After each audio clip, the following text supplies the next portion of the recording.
again that they're having excellent.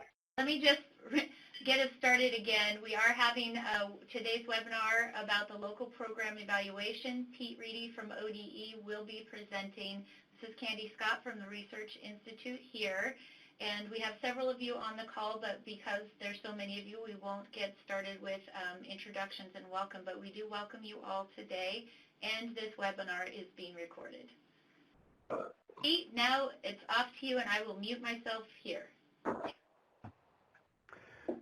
Thank you very much. If you can hear me okay, I hope we can proceed now.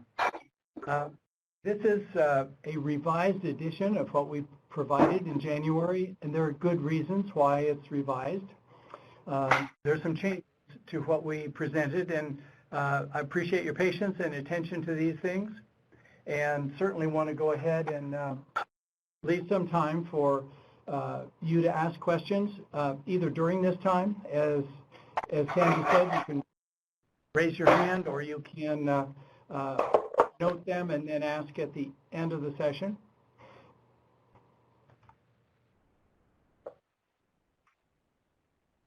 This lines out the basic agenda for this meeting, and the basic agenda covers the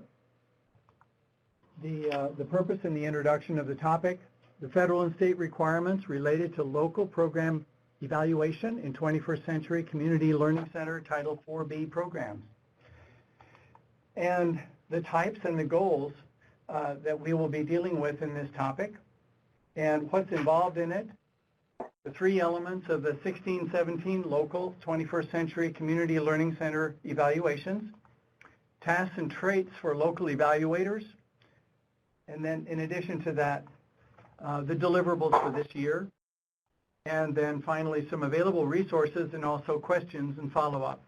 That's the general process that we'll be going through, so I want to expedite this because of the delay in getting started. So the purpose of this presentation is this topic, and it's been created for us to be able to provide local evaluation guidance to all Cohort 3 grantees. It's based on critical element number 2 of the USED state monitoring protocol. So this is specifically what the state is mandated to do by our federal funder. And this is to help Oregon programs in local evaluation, compliance, and quality. So this critical element in the USED State Education Agency protocol is as follows. Does the SEA require sub-grantees to undergo a periodic evaluation to assess progress toward achieving the goal of providing high-quality opportunities for academic enrichment based on principles of effectiveness? You'll notice that's a yes or no question. So there's no particular choice there. It follows up with what's your process if the federal monitors would come to your local site. These are questions that they would ask you. What's your process for evaluating your program?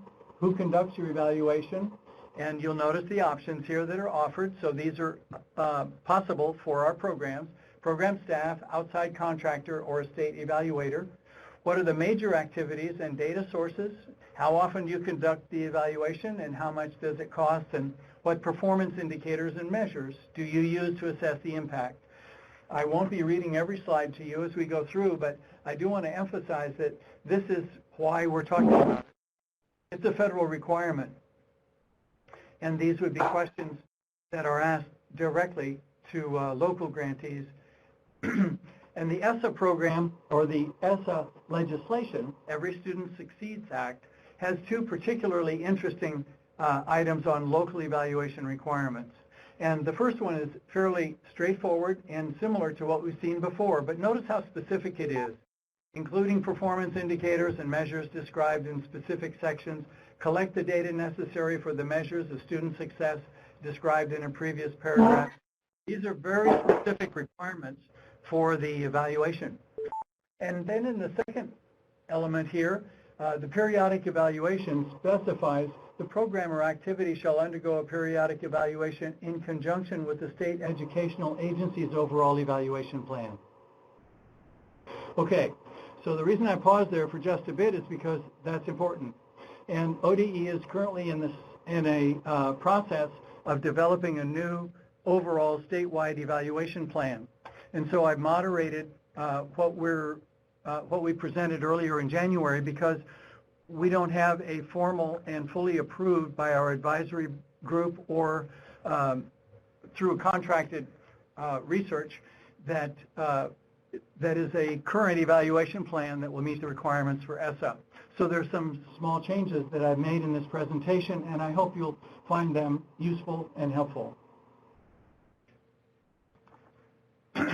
So the introduction on local evaluations and expectations, what it does is the first category. It helps you considerably, helps you track program implementation, fidelity, and progress, and gives data to help you improve your program performance. And it's a team effort that involves your staff and your partners and stakeholders. And what is the local evaluation? How it does it? It must collect and analyze all program data, must include site visits, staff and student interviews, and carries out an evaluation plan, and also develops a year-end report for you and your stakeholders. This is important. If you're thinking about developing a sustainable program, evaluation is your friend. What's the point? Well, with respect to an evaluation, it has very significant importance for us because what it does is main purpose is to make judgments about your program, to improve its effectiveness, and or to inform programming decisions. And that's research-based information. Those three things from Patton in 1987. And that specifically, evaluations are conducted in order to determine and ask the questions. Are we successful? Whenever you think to yourself, did that go well? Or could I improve this? You're essentially evaluating. So you're evaluating all the time. What this process for evaluation is putting it down in paper, getting other people involved, and following a good and evidence-based, rigorous process for determining these things. It's a process of collecting and using information for decision making, and it requires selecting useful and reliable measures and measurement schedules. And it's the final step of a successful evaluation, is using the information that you have collected to improve on your programs and to share your results via local evaluation dissemination documents and presentations. It's really useful for marketing your program. So we want to emphasize this in a way that is helpful for you and also something that's doable. There are really two types of evaluations. So most evaluations are designed to either improve or to prove. What we're talking about is the formative one at this point, because the 5-year grant is not over. So we're still in the formative stage, and we're taking a look at formative evaluations focus on strategies, activities, and outputs, and they're called process or implementation evaluations. And those evaluations that prove are summative. They're evaluations that focus on outcomes, and they're also called impact or outcome evaluations. So the elements of each type are a little bit different too, but they align with what we just showed. Program characteristics, student attendance, local partnerships have to do with, and participant satisfaction and perceptions, those have to do with process measures on the improvement of your program. That's what we'll be dealing with primarily in the Year 4 year-end report. For the Year 5 cumulative report, we certainly want to include outcome measures, but these will also have an important role in your Year 4 formative process, but they won't be as final as they will be in your 5th year evaluation. So we're in that process measures to improve. Why do we do them? We do these for these 4 main reasons. And let's see, I'm getting a message that I've lost network connectivity. So let's see how we do that. Okay, maybe we'll be able to regain that. Everybody still with me? Yeah, we can still see the slides. Okay. Okay. So at this point, as far as improving programs are concerned, we use the findings to identify what's working and what is not. to eliminate those things that are not working and to enhance the program to develop action plans for improving. The target activities it must be targeted, the program must be targeted to the needs of your participants. And in that respect, it gives you the results of your needs assessment and how effective you are. And then it demonstrates accountability to stakeholders. That's to the federal government, to ODE, but also to parents and students and community and partners. So this is a very important and valuable team-building exercise of doing an evaluation. And so consider it your friend, because it's an excellent way to communicate. And it also helps you sell your program, and that's the build sustainability part. Communicate and use the findings for future funding and grant applications, which are part of a sustainability plan. So this is to simply say the value of it is very significant.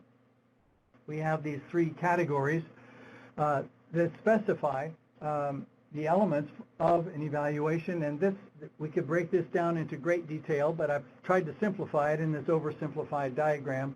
The inputs, that has to do with federal funding, ODE goals and funding, technical assistance from ODE, from TRI, professional development on state standards and policies, community and statewide partners, your U for Youth and After School Alliance, and out-of-school professionals working in your centers. This has to do with the inputs in the system. The activities and outputs have to do with providing, the state provides training and technical assistance and in specific areas with respect to that. Also, a number of things on the state level, but it centers encouraging 21st century participation, your outreach, your recruitment, you enroll and target students, you run a high quality center. This is activities and outputs. That's what you're outputting. And you have a healthy, safe environment and positive relationship and a climate and professional development, recruitment and retention of high quality staff. Make sure you're investing in the training and support of staff so they have enough time to plan their sessions and to develop their skills and to work as a team. And that's positive and active partnerships and collaborations. Now, the outcomes and the impacts have to do with short-term and long-term outcomes. That's your increased program attendance, your retention and participation rates, increasing student perceptions of support that they get from the program and their safety and their belonging, encouraging parental knowledge of the program and increasing parental and teacher principal satisfaction, your teachers during the regular day, and increasing student social and emotional learning skills, conflict resolution, etc. All of these things are outcomes and impacts. Very important with respect to that. And throughout the whole process, evaluation and continuous quality improvement is a part of the entire reach there. So these things are part of a big process, and they do work together and they contribute to this benefit, but without an evaluation, we don't necessarily have the information that we need. So this is just a graphic to show the entire evaluation process. The federal evaluation, that's a national report that goes to Congress. We'll be opening that up for the APR, and that's data presented to Congress for funding on the federal evaluation. On the state, it's a year-end report and external statewide evaluation, and that's compliance and identifying your best practices so that you can emphasize the positive and you can reduce the negative and you can develop improvement in your program. The local evaluation, this is for the state as well, and the local evaluation is ongoing data collection and for your own individual site program improvement and evidence for your sustainability. So there's a level of very important functions for evaluation at all three levels, and these things inform one another. So as we talked about before, it's important for us to be able to, in this process, really get started. So we want to find the right one who will be able to help us with this process. They may be somebody who's already on your team. Depends a little bit on your plan and your program. But certainly, you want to have a stakeholder team member gathered. It doesn't have to be 24 people, but definitely involves school principals, staff members, your student representatives, of the students you serve, business and community partners, and of course the parents. And in this process, you build that strong stakeholder team with representation from program areas and includes multiple perspectives to help you have a good 360-degree view of the whole process, and you have people who you welcome their input very valuable. And the stakeholder team should meet at least 3 times, that's best practice, during the evaluation to review and approve the evaluation and the plan, the progress updates, and discuss its implications and review the final local evaluation report. So here we are in February, and we're really talking about a March start if you haven't already begun. But consider this possibility of some phone conferences where you can begin a process to talk about how you'd like to put together your Year 4 local evaluation. It certainly can be done. And with folks who are advocates or champions for your program, that's very important. So for this year's local evaluation, we have 3 elements. The first is the original or amended 2013 evaluation plan. I have emailed those to every project director. What was originally approved in the first application competitive grant for this program in 2013. So you have those. A number of you have followed up and said, we've changed this, we've changed that, and just be sure that that I am in possession of what you consider to be your newest one, because it's just important that we're on the same page. But that's the first part, and that is an element that we'll be talking about. The other one is the 16-17 year-end report and SWOT analysis, and the third one is the evaluation. This is where your evaluator would play a role in that is in contributing to an evaluation of program implementation of the Oregon leading indicators for program quality and continuous improvement. So these are the 3 elements that will add to and amplify the year-end report that we have been doing in order to emphasize the value of an evaluation at the local program level. So specifically, this goes back to element number 1. The grant stipulated that there would be periodic evaluation, which is annual, and you answered this question in your grant application. And so that's what was scored, and you received the points for that, and that is the initial process that we're talking about, where we would, if it hasn't been done, that we would kickstart that for the part of this year. What did you say you were going to do? We want to be sure that you do it. One of the reasons that we're doing this is not to put an extra burden on folks who haven't done this, but to really say we want to get into completion of this round with nobody having a significant deficit. We really want to support every grantee being fully blue chip going out of this grant and into the ESSA world, which will be a different world. So we want to make sure that there's not an area where any grantees have had a significant deficit, and that's why we want to make good on the initial promise that was in the application. And then the year-end report is a familiar set of categories where we have site activities by category and site objectives, SWOT analysis for each objective, and then improvement plans for each. And that you're familiar with. This is what we'll be doing for the year-end report. That's the other element for the year-end evaluation at the local level. And there may be 1 or 2 changes in there in terms of identifying in your activity page, which is the second page, where it aligns with the standards that the activities are helping the students succeed with. And then element 3 is the leading indicators for program quality and continuous improvement. And this is a new element in terms of adding this to our process, because as you know, AIR is working with us on the CQIP. We have 10 sites that are really doing a great job, and the feedback has been very positive, and I just want to commend everybody that your participation in this process is really significant for the progress of this grant in this state, and it's much appreciated. At the same time, it's really working with the leading indicators for program quality and continuous improvement. And these are in the following categories: collaboration and partnership, and these have to do with the essential value of these elements. And you can see what those are. They're very basic. We've shared this document before, but it's good to pass and review so we know what it is we're talking about. And notice how important this is. Partners associated with the center are actively involved in planning, decision-making, evaluating, and supporting the operations of the after-school program. Oftentimes, we get into a just us four, no more small group, isn't it difficult? we want to make sure that we're calling on our friends and advocates in the community and make sure we're doing all we can to involve them in planning or making a decision about a program improvement. What do you think we could do about this? Some of our data shows us that this is not working as well as we'd like. Would you like to come over and let's talk about what we think we might be able to do to improve that?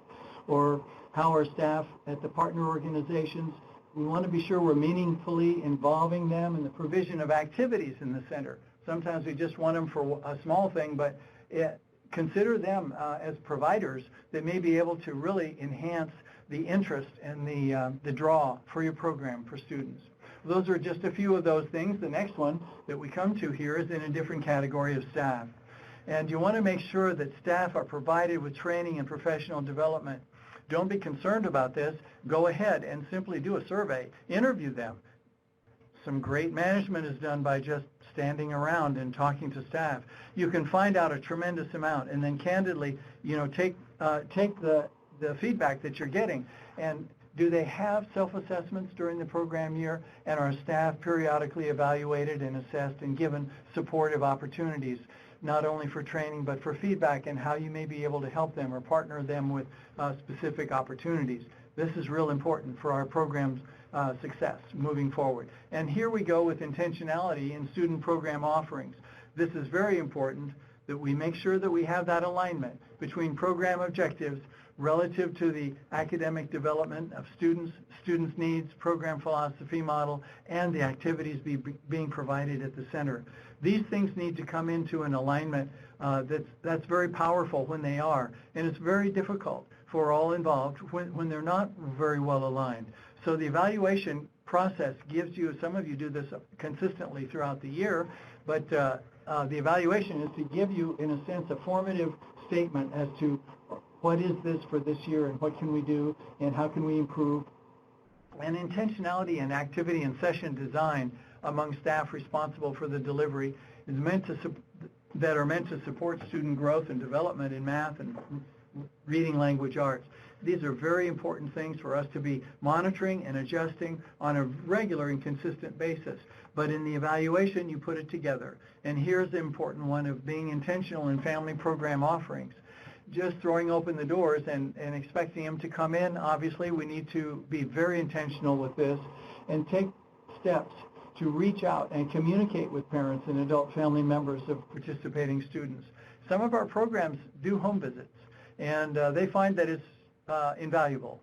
I'm not advocating that as a requirement, but really the level of interaction with parents is key. And our homeless, the pilot sites that are doing homeless programs are really doing some remarkable work in that respect in terms of working with the parents who may not even be able to access the paperwork that they need to even get some of the benefits that would help them very significantly. And so reaching out to them and helping them bridge the gap and getting them some of that is tremendously helpful. And but it's from that but to many other extremes and in different other cases too. But some of those things come to mind that we would try to go the extra mile to help those things work effectively. So the goals of the leading indicators are as follows. Provide information about how well a center is doing. Establish a standard of quality that works statewide and locally. Influence grantee behavior. Help us on that so we get our feedback and help inform state staff on what steps need to be taken for training, technical assistance, and how we can be more helpful. If we don't know how things are working and not working, then we have difficulty supporting you in a timely and appropriate manner. So the evaluation can help us all with respect to these things, and the slides aren't necessarily coming out in the order that they initially were programmed, but here we go. So what would be the tasks and the traits of a local evaluator? So first of all, the tasks over here on the left, meet and create an evaluation plan with multiple growth and achievement data points with qualitative data. Not just quantitative, but qualitative. We need to get a little bit beneath just the numbers here. But that's done in a group setting, but there's work that the evaluator would specifically be responsible for. And there are identified data to collect for a full picture of the program and provide a plan for and manage the data collection and analysis reporting. So this is the job. if it's someone who's already working full-time, you might want to think about who else could help that person. And then in the traits department, that's over here, does the applicants for the evaluator job or that role, are their education records meeting your requirements? Are their experiences related to the work? Are they suitable? And are the skill sets, do they qualify to conduct the evaluation? They may have a role that doesn't fully qualify them for all the duties, but they can be helping in that.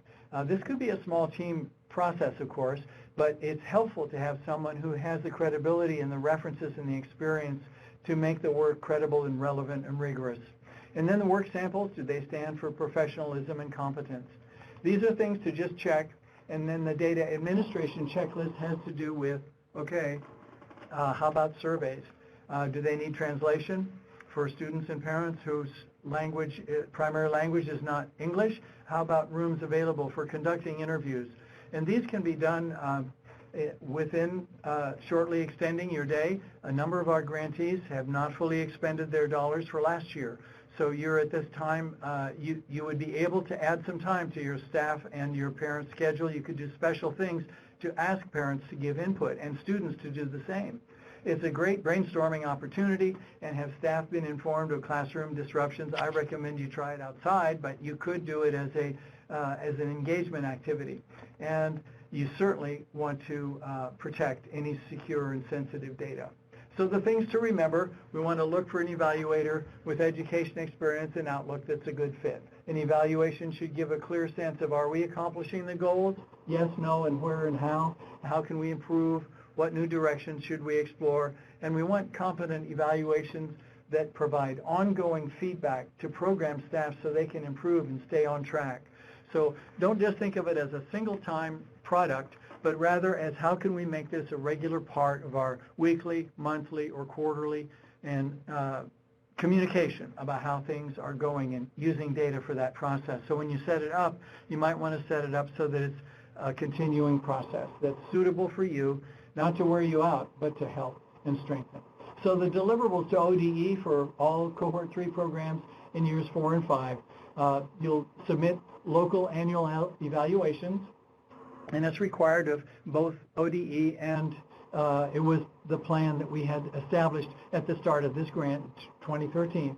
The fourth year local evaluation will be comprised of the 3 elements of this presentation, and the 5th year summative report, and we'll do details to follow on that in May at the statewide conference. That's the main elements that I wanted to cover. It went a bit swiftly, but I know some of you saw this before, and so even though there are things that are a little bit different with the plan, it's something that we wanted to just get out for you. And certainly, if you have any questions or comments, either in the chat or on the line, certainly do make those available. So Candace, maybe you can help us with that process. Yep, I'm here again, and it looks like we're already getting questions typed in.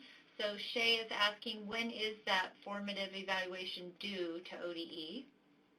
Excellent question. And June 30th is the general landmark day, but we recognize that it may take a little bit of time for grantees to get that information in or at the level that they need. This is not necessarily for something that should be, don't overly invest in this, but you can certainly communicate what date you could do after June 30.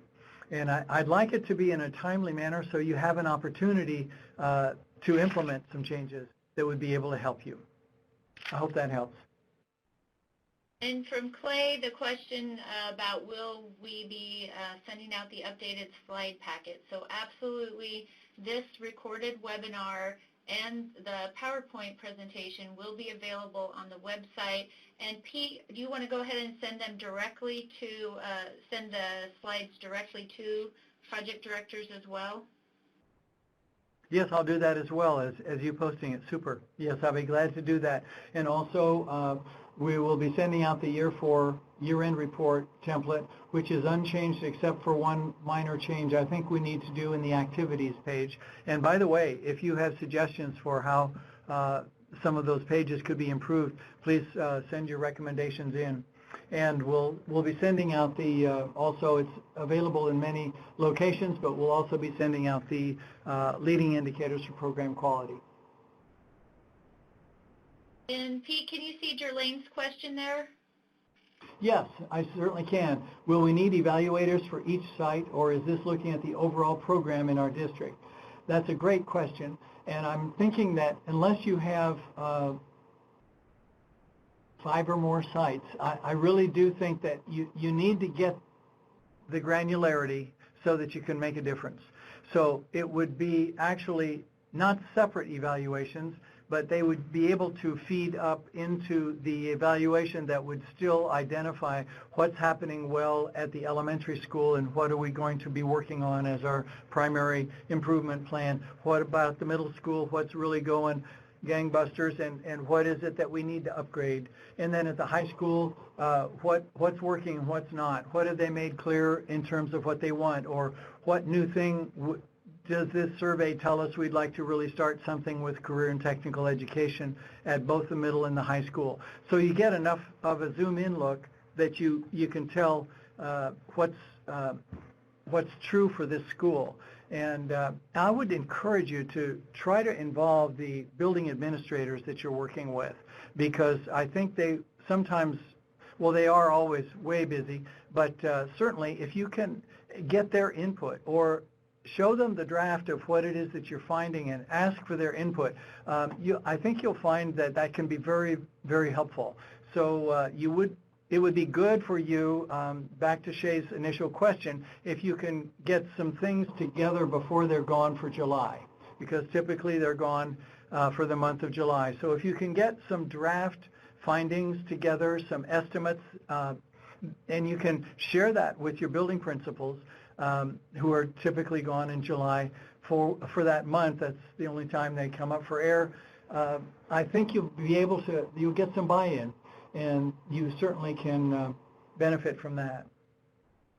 And would being part of a CQIP count as a formative evaluation? I think it really could. I haven't gone into that, Amy. That's a great question. Let's talk about how that would work. That's a good idea for the 10 pilot sites.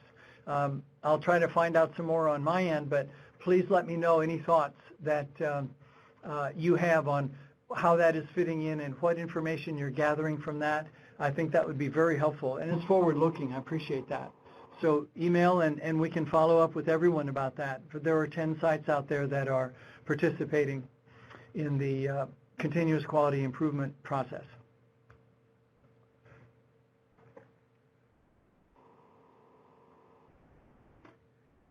I just want to remind folks that if you want, you can also raise your hand if your question might be too complicated to type into the chat box, or if you would rather just go ahead and directly to Pete.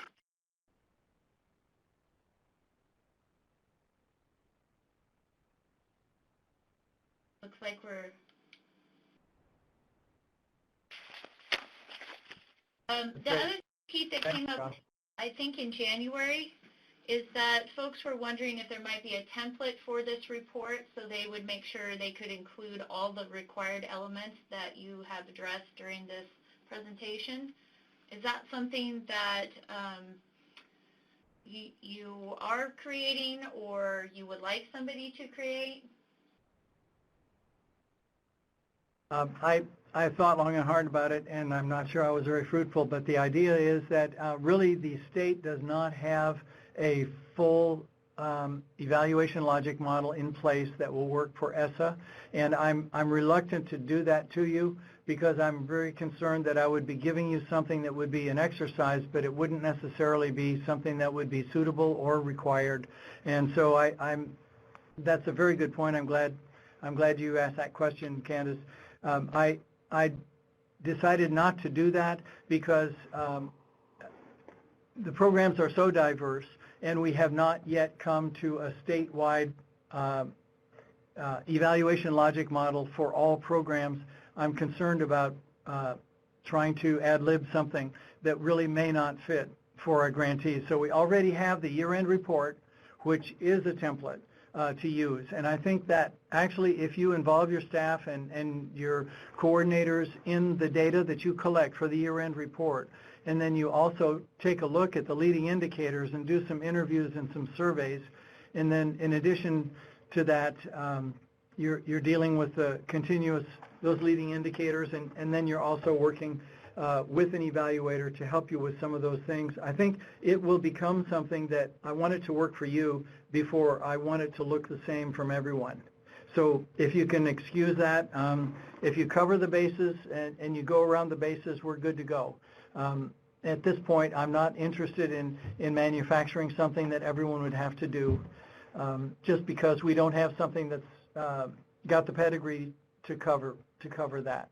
I hope you understand, but I will be glad to work with anyone with respect to what their design they would like to have, and you can run it by me. In most cases, if you include those three elements and you bring the rigor to the table in terms of really looking at things and then seriously considering program amendments and that sort of thing for your fifth year, that's the main work that I'm interested in. I hope that helps. And in year 5, I think Amy's question is good, and we would like to do that.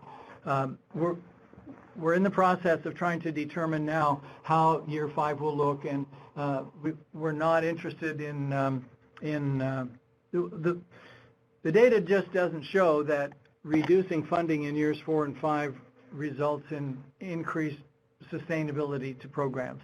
But at the same time, we have a considerable challenge ahead of us with the new legislation, a new grant application, and new outreach, which will be on an earlier timeline. We'll be starting much earlier than we did in 2013.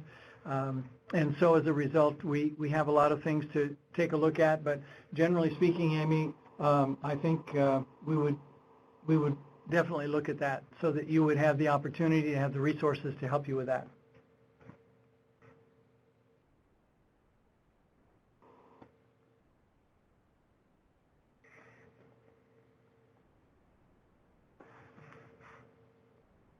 So Pete, I'm not seeing any other folks currently typing, and I don't see any hands raised.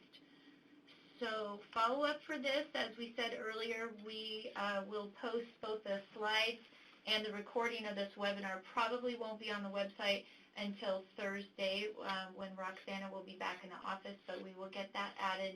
And in the meantime, Pete, you can send out the PowerPoint slides to the program directors. And anything else that you can think of as follow-up? I think you alluded to that there would be a session at the spring conference. Would it just be about evaluation? Is that what you're envisioning? That's I'm open to your suggestions on that. I wouldn't necessarily spend the whole time on it, but it certainly could be an important part of a nuts and bolts session. I want to give the directors and coordinators opportunity to take a look at what the summative evaluation might look like and how it would be useful for them and something that would be doable. So that would be definitely something in May.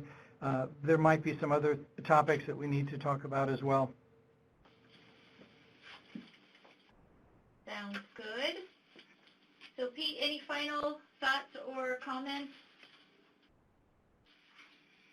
I just want to thank everybody for their attention to this, and say I'm totally open to you contacting me about any aspect of this. None of this is intended to be punitive. It's intended to be something that will be helpful for you and helpful for the state. We'll get information from you that will help us do a better job of supporting you, and that's the whole intent.